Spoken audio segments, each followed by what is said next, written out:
Talk about your team's ability to refocus every week and how they've been dialed in on the task at hand and only that. And has that been the most impressive thing to you, even more so than execution?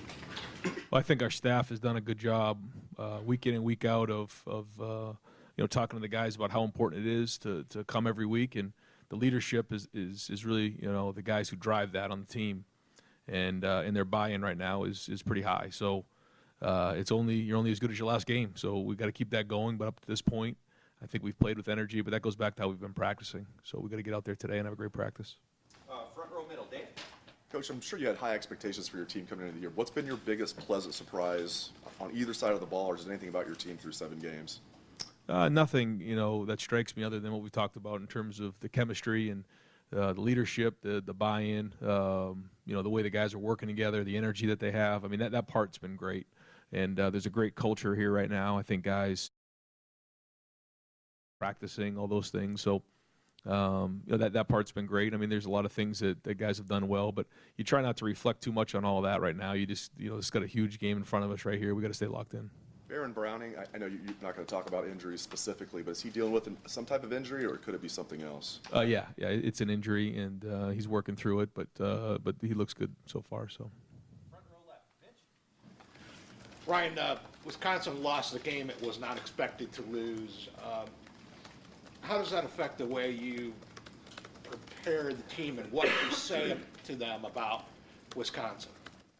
We know how good they are on both sides of the ball in all 3 phases, and they got great players on both sides of the ball, NFL players, and last week is what it is, but this is college football, and so you have to bring it every week, and it's the same thing with us. I mean, we have to bring it this week. This has got to be our best game of the year. It's going to be our biggest challenge on both sides of the ball, and we've got to prepare better than we have all year. And then we know that this is a good team. I mean, they played against teams we played against, and so you can compare the competition, and they've done a really good job. Obviously, it starts with the running back and the run game on offense, and then it goes to what Coach Leonard's doing on defense, and they do a great job. And we've gone up against them before, and we know schematically they're really good, and they play tough. They're smart, all the above. Right behind him, Bill. Brian, Wisconsin's defense has first or second highest sack rate in the country. What is it about the way they play that allows them to get after quarterbacks so well? They got really good rushers on the edge. Bond, does a great job in one-on-one situations. He's very active and powerful, especially in third down. And those linebackers do a great job as well of adding on or blitzing in different situations. But the secondary is very talented as well, so you have to hang on to the ball maybe a little bit longer than you wanted to. But again, it goes back to personnel and scheme. When you combine the two of those things, then you get what you see in terms of statistics. Your offense obviously is playing very well, but the one number that is a little out of whack for you guys is how many sacks you've given up. And I know it's not just pass blocking. Justin can hold the ball long or try to make something happen. But just overall, how do you feel about your pass protection? And I guess could you let us in a little bit on how you all communicate that, trying to get the right protection of the guys lined up where they need to be? Yeah, I think it's a combination of a few things that have gone on this year. Some of it's protection, but some of it also is that Justin tries to create, and he works through his reads, but then there's times where he wants to extend and create, and that's okay too. So it's not the end of the world sometimes on third down if he's looking to create if we take a sack, because there's also times like in that big third down he got, 3rd and 14, he avoided a sack. Probably could have thrown the ball away there. He didn't. He avoided the sack and then keeps his eyes downfield and finds KJ for a first down. So I think it's a little bit of that. But there are some things we got to clean up in protection as well. How do you feel about the way that Justin sees that pre-snap and how he and I guess it's Josh sort of communicate that to everybody else? Yeah, I mean, the center makes the call, and Justin's on board with that, and then he can also trump him at any point, and they communicate that, and we spend a lot of time on protection and making sure that we're identifying where the pressure is coming from, and then those guys have done an excellent job, in my opinion, of communicating the protection, and so we've held on to the ball a little bit longer this year, but that's by design. Ryan, you talked about DeWand after the game, and he's such an interesting athlete. You guys used him on the field goal block. It looks like if you want to, he could be an extra guy in short yardage or something.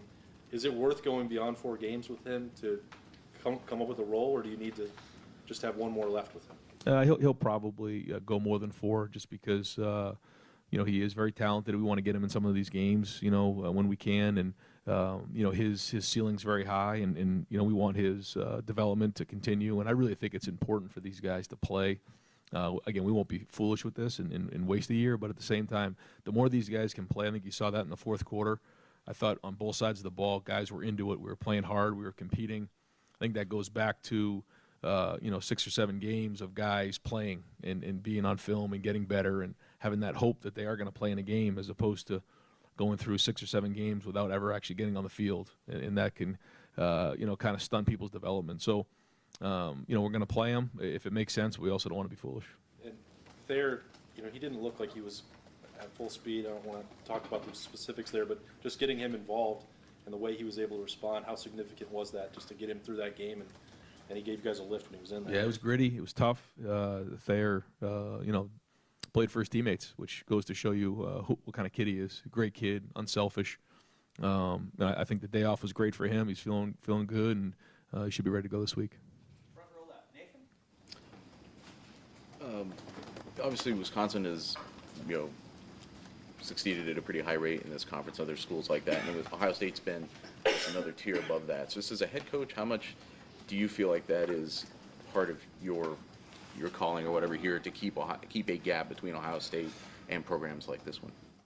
Oh, I don't know about all that. I just know, if you just lock in on right now, that's what matters in playing this game. And, I think at the end of the year, you kind of come up for air and start to look at different things. But we've said all along that all we're going to do is just focus on this week and be a 1-0. And, again, I know it sounds cliche, but it's real. And we got to stay locked in on this and can't worry about what this game doesn't mean. Just worry about what we're doing in terms of our assignments, motivation, guys practicing hard, getting ourselves ready physically, mentally, emotionally, go play a really hard game at noon. In terms of Cone there, quarterback, just your thoughts on him, what he brings to the game? Yeah, I think he's playing at a high level. He's doing a really good job on third down, keeping him on schedule, first and second down. He's very accurate when he throws. He's got some weapons out there.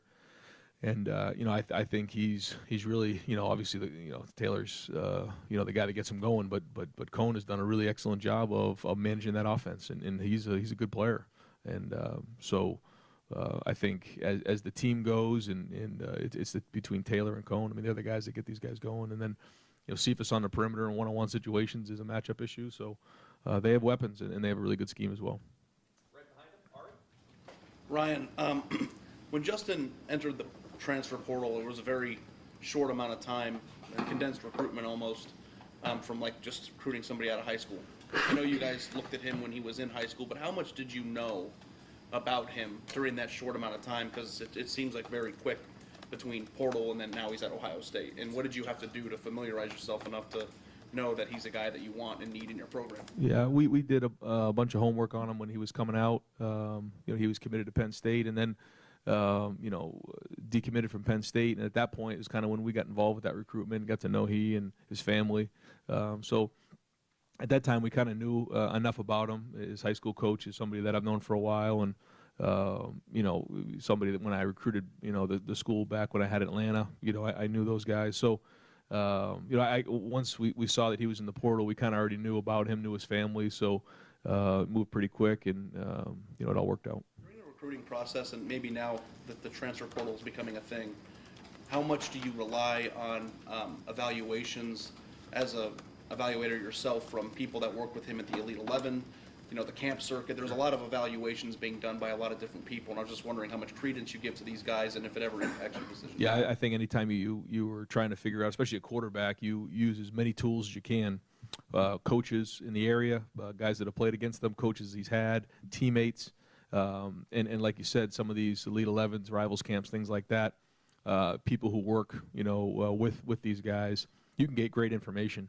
And sometimes it's somebody who you wouldn't even notice. Somebody that was just kind of there, watching. He's an assistant coach from a local school, and say, hey, I saw that guy, and he did something really good after the workout. He went over and did something, showed respect, shook someone's hand, or maybe the other way.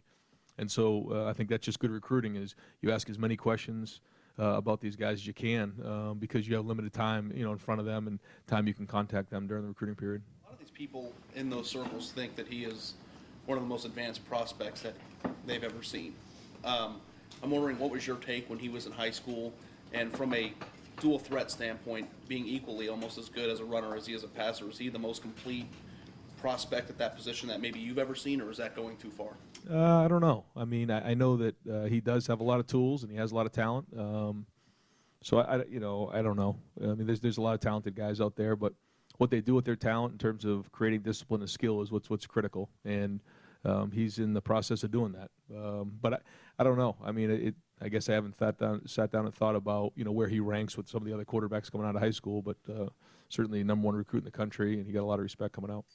Third row right, Rob. Ryan, I'm guessing that the TCU game last year feels like a million years away.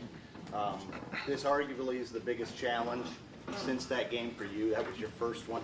Do you look back and just say, I have come a long way, or how you've come a long way as that coach to today? Have you seen an evolution, and in what ways?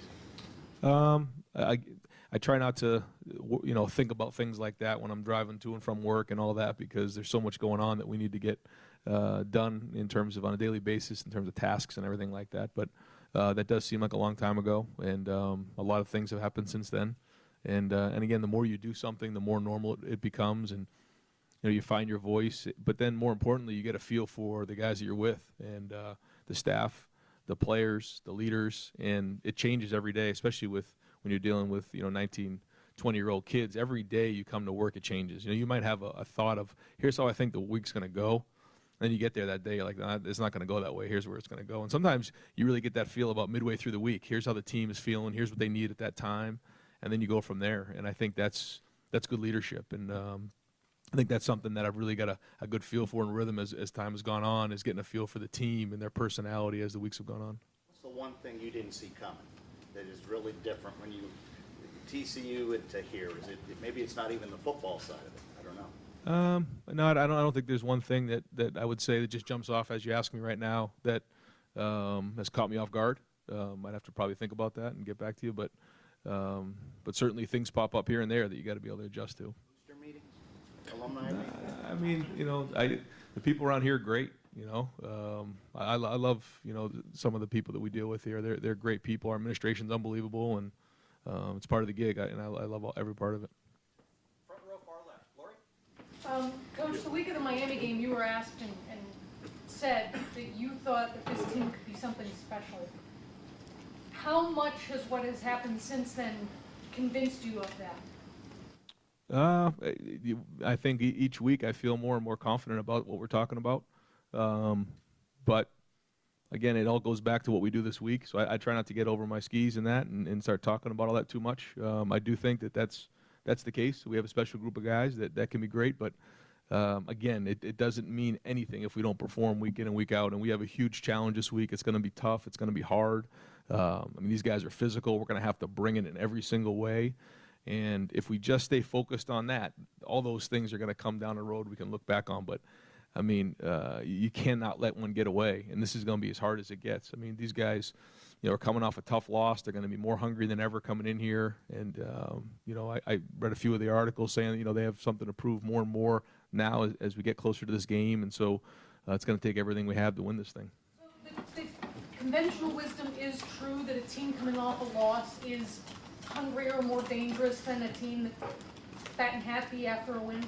I think that there are always issues on film, and it's really the job of the coaching staff and the leaders to make sure that we address those issues. So there were issues in the Northwestern game. Now, can we address those issues and get better from those issues and understand and be open to criticism and be self-reflective in order to get those issues addressed?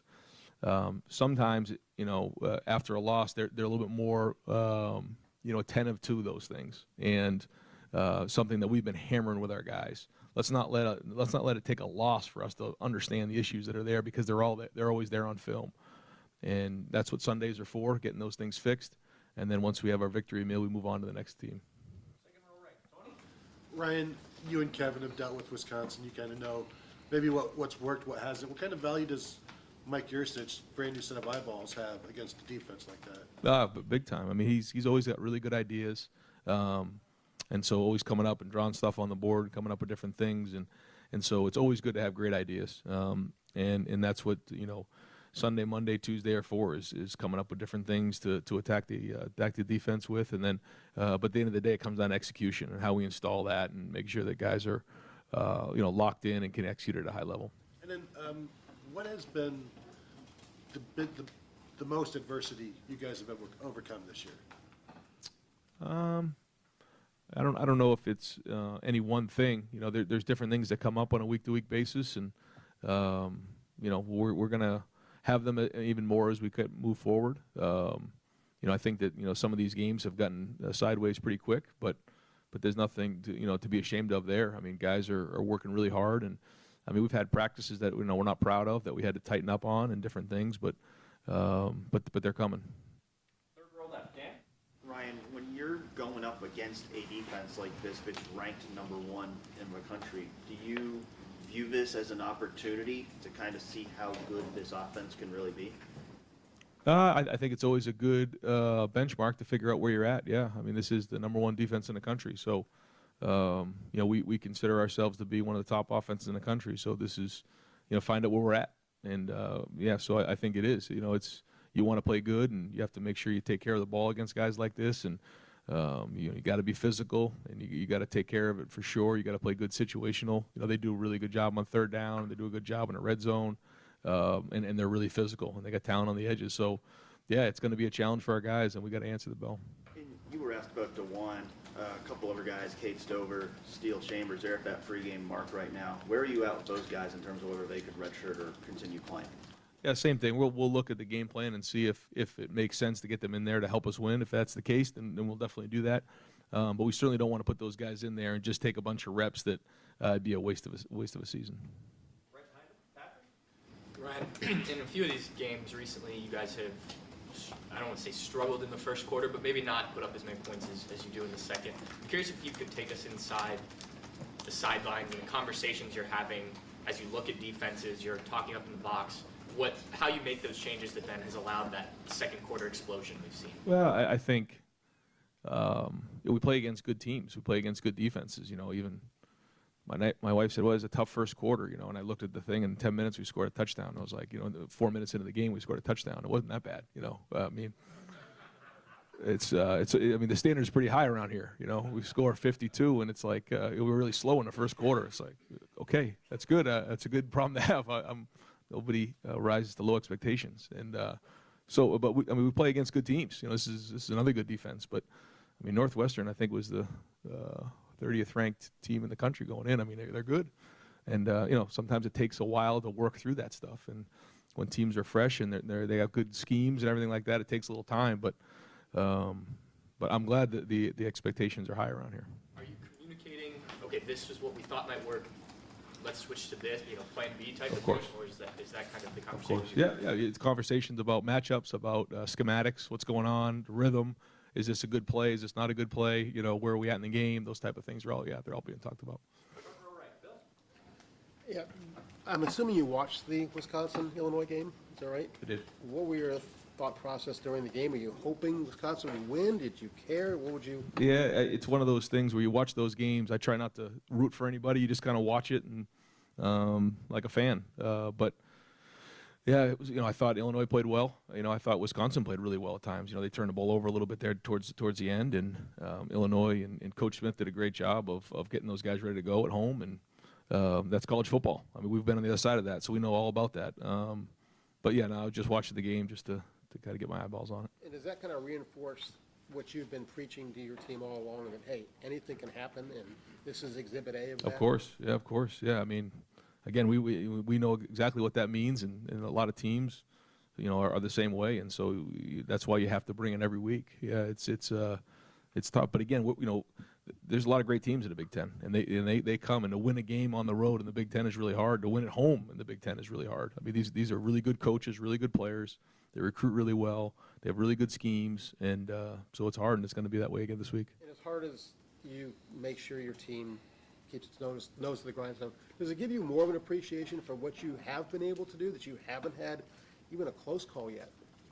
I mean, I know that we're excited the way that game played out Friday night for sure, and that coming off the bye, I thought the energy was good, and the way that we finished the first half was good, and the way we finished out the game I thought was solid. So that's been great. But again, it doesn't matter until you get to the end of the season. When you look back on the body of work, where are we at? It's easy to say, oh yeah, we're doing great. Oh yeah, but there's a lot of football left to be played. So all that can go out the window if we don't show up again on Saturday. Right next door, Tim? Yeah, Ryan, following up on that, when you watch Wisconsin with its #1 ranked defense in almost every category, but then it gave up some big plays against Illinois, some basic plays. Do you think help your offense's confidence going into a game like this, that if you keep knocking on wood, so to speak, it'll be there? Yeah. I think we always have a good game plan going in that we feel confident about, and we believe that if we do these type of things, and when we do have confidence that we should be able to move the ball, that's part of who we are. But this is a good defense, and it's hard to find areas to attack them. I mean, they're good in all areas, so it's going to be hard. And Illinois did find a couple things, but that's why we spend so much time game plan and making sure we go through everything. Yeah, I was going to follow up with that question. What is it about their defense that stands out most? They seem to pretty much play you straight up more than anything because they feel like they're talented. What just stands out about their defense more than anything else? So they're so stout up front, those guys up front, Loudermilk and all those guys, they're strong and powerful in there. So they win the line of scrimmage. They have a two-gap in mindset, and so they always always have an extra gap in there. And then in the back end, I think they're very, very well coached. Coach Leonard does a really good job of their leverage and the way they drive on things and their pattern matching and all those things. So I think it's a combination of scheme and also toughness and execution. When you have to play Nicholas Petit-Frere is the fourth tackle y'all started this year. Obviously, you'd rather play with your first teams, I think, going in at least. But as you look back on it, what is the benefit of that silver lining, I guess? Yeah, that we've built depth there. And that was our fourth tackle, like you said, which that's pretty amazing that we can put our fourth tackle in the game against Northwestern, against a pretty good front right there, and still kind of hang in there. He didn't have a perfect game. He didn't grade a champion, but he was competing the best he could, and Thayer kind of supplemented him in there in the second quarter, which was great. And then we got DeWanda in there at the end. So building depth, like we talked about from day one, the offensive line was going to be critical. They were all going to play. I didn't know how they were all going to play, but they are. And it's good to see Nick step up. Front row, middle, Joey? You guys lead the nation in third down conversion rates for your offense. And even looking back at that Northwestern game, you guys were able to convert a few third and longs. J.K. runs for 8 yards. Justin kind of has the one play where he scrambles and it's 3rd and 15. Why is that an area your offense is able to succeed at? I think when we stay on schedule and it's third and manageable, that gives us our best chance. We have an opportunity to run or pass, which is always good. When you start to get into third and longs, then now it's a little bit more always going to be a pass, and they can tee off a little bit. So staying on schedule is critical for us. I think our guys have done a pretty good job in protection, and Justin's done a good job of creating and giving guys a little bit more time downfield to get open. And for the most part, our receivers have competed well on third down. The flip side of that, Wisconsin's really a third down defense. I think they're first in the country in that as well. What challenges will they pose for you guys on third down? The pass rush is really good. Bond coming off the edge is dynamite. He's really good, but he's not the only one. They got other guys right there. They have good scheme, good coverage. They'll challenge you. They're not afraid to get up in your mug and in the perimeter and challenge you and make it hard, disrupt the route. So, they don't miss. When they get in there, they get a shot at you. They don't miss. Just one more.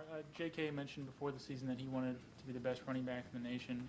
Going up against Jonathan Taylor, obviously they're not on the field at the same time, but it's a matchup where both running backs are playing against each other. Is this a matchup he looks forward to? You'll have to ask J.K. You'll have to ask him, but I know that he's very competitive, and I'm proud of the way he's prepared and entered into the season up to this point. And, but yeah, he's competitive. I think he wants to compete against everybody, and the fact that he wants to be the best running back in the country, good for him. That's the way you should think about it. But yeah, you have to ask him about that. Right behind him, Steve. Yeah, Coach, as the game was wearing on against Northwestern, you guys were scoring in 2 and 3 plays. Even from 60 and 70 yards, you were hitting a big play. How do you kind of ingrain in Justin this week that it's going to require patience, and it may require 10 or 12 plays, and it will not require him forcing a ball into 2 or 3 plays? I think the bigger the game, the more the emphasis on the plan to win, and that's, play great defense, which for us is trying to get 2 first downs and get the ball to midfield and then possibly punt from there and then pin them inside and play great defense and the game of field position. And then turnovers is the second thing. We got to do a great job in taking care of the football.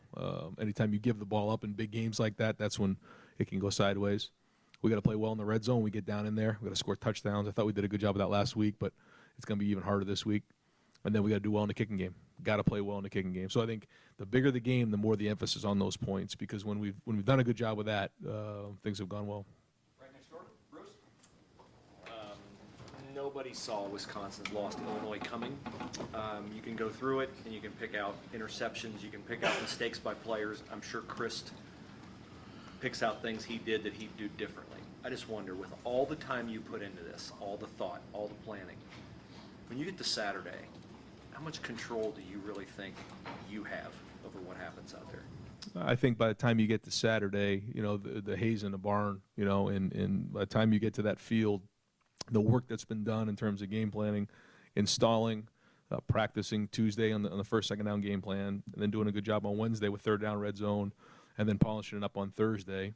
And then from there, Fridays is all about tips and tests and film and making sure guys are prepared physically as just as much as mentally, though. And so I think once you get to that point, all those decisions are made. The game plan's done, and I think that's where it's really, really important. That's what, we've been really focusing on, that once you get to the game, you kind of sink to the level of training. And I've always believed that. I don't think there's any magical plays you just pull out. It's all about how well can you execute them and how well do the guys know them and how do they fit and put your best players in a chance to be successful. So does that mean when you get to Saturday, you're more relaxed than you are through the week? Because if you have less control. I get more, I'm a little bit more relaxed on a Friday because you put so much work into it. As it gets to the game, obviously you're in the moment, so adrenaline's pumping and you're kind of rolling pretty good once you get in there, just the competitor in you. But I feel the stress earlier in the week because I know that the decisions that have to be made, the plays, the installation, the execution, what we practice, the looks that we give, all those things are so critical in how well they play on Saturday. You gave us an amusing anecdote about your wife in the Northwestern game. You haven't lost yet.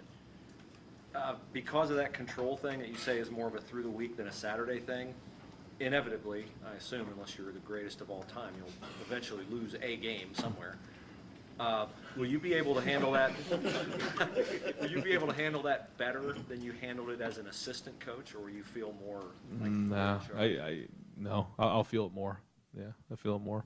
And it's one of those things that you worry about, you feel anxious about sometimes, but all you can do is, as you get closer to the game, is just go and be aggressive as you can and go fight as hard as you can and just be the competitor that, when you used to play, that's what you do. And you try not to worry about that stuff, but in the back of your mind, you understand what's at stake and, the people that are counting on you to do well and the expectations here. And I get all that. I told you that from the beginning. But at the end of the day, when you're in it, you can't worry about that. You just got to go as hard as you can and fight as hard as you can and just trust that everything you're doing is going to work. Along those lines, no offense to anywhere else you've been, but almost everywhere in football, losing is part of the deal, right? I mean, Boston College or Temple or New Hampshire in the NFL, I mean, nobody goes undefeated. What was it like when you got here for the first time and it was like, oh, what's the deal here? And the deal is, oh, you can't lose. Like, what was that? Was that any kind of adjustment of, it's normal to lose here and there, but with the way this system is set up at this and a place like this, a loss can kill you. Yeah. I mean, I guess there's a little bit of adjustment there, but at the same time, it's all about what your expectations are, and every place has their own expectations. And if you don't meet those expectations, then it's a failure. And the expectations here are as high as they could be. And you just have to accept that and figure out the culture and how that, makes sense and how to put the guys in the best position to meet those expectations. And you go from there. Justin throwing the ball. You guys have made a lot of, they look easy throws from the hash to the far sideline on those little 10, 12-yard outs. You started the game against Northwestern with one, and then the guy knocked out Austin's hands. But that looks like it's there for you guys a lot. It obviously can't be as easy to execute that as you guys sometimes make it look. What is required for you guys to be able to do that repeatedly, and you have done that all year? Yeah, I think that the timing and the work that's put in during the week of understanding, the structure of the defense, where the ball needs to go. I think Justin's done a good job of, seeing, okay, here's the coverage, this is where the ball needs to go. I think the receivers have done a good job spacing out the routes, creating separation, and then making the throw and the catch, but then also the protection that comes with it. The passing game can look real foolish if there's no protection. But it all comes down to identifying what it is, practicing it, and then being competitively excellent during the game. And that's kind of what's gone on so far, and we got to keep that rolling. What's the arm strength that Justin needs or any quarterback needs to be able to make that throw look easy? Arm strength's a funny thing, and being a quarterback guy, we could talk for hours about what arm strength really is. It's not really the strength of your arm physically. It's all about sequencing and how you can take energy from the ground up, and he does an excellent job of that. But so much of it has to do with your footwork and making sure your cleats are in the ground, and then you're driving the football.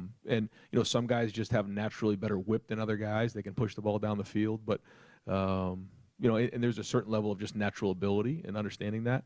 But I think a lot of it is coaching and understanding, the footwork and timing up the footwork to make sure that the ball comes out at the right time and with the right pace. And he's been good at that. Yeah, he's been very good at that. Again, is he perfect? No, but he's doing a good job so far. And I don't know that we've asked this generally. Jonathan Taylor, he's good. Why is he good? What do you see with the guy? Why isn't he good? I mean, he's strong, fast. He can change direction. He's powerful. Guys bounce off of him. Runs with an attitude. A lot of guys who are that big don't have the agility that he has. He's got good agility. He can run away. He's good out of the backfield. He's caught the ball. I mean, he's kind of an all-purpose back. Defensively, one of the biggest issues last year seemed to be stopping the run. This year, you guys are only allowing about 2.5 yards per carry. How do you see you guys' ability to stop the run this year, and how important have those individual guys been to the? Well, I know this is going to be the biggest challenge of the year, and it's a major challenge for the guys up front in the front seven and in the secondary. These guys are big, strong, physical. They're going to try to move us off the ball, and obviously Taylor is as good as there is in the country. So we'll find out after Saturday, find out where we're at with this thing. I think we've done a good job of defeating blocks and winning the line of scrimmage, but this will be the ultimate test when you play Wisconsin. And fourth row inside right, Wyatt. Master Teague is fifth in the Big Ten in rushing, and coming from questions early on about who the second back would even be, did you expect him to have this type of impact so early on for him? Didn't have a lot of expectations other than getting him healthy and seeing what he could do. But he is a good change of pace, and he's done a good job of when he goes in there running with his pads down, and when he gets in the open field, he's done a good job of pulling away. But he put a lot of work in terms of with Tony understanding the different schemes and where to hit this thing. Last year at this time, didn't really see some of those hits, but he's doing a good job of it with his footwork, seeing the holes, hitting the hole, kind of being slow through, fast too, and the whole thing. So he's doing a good job.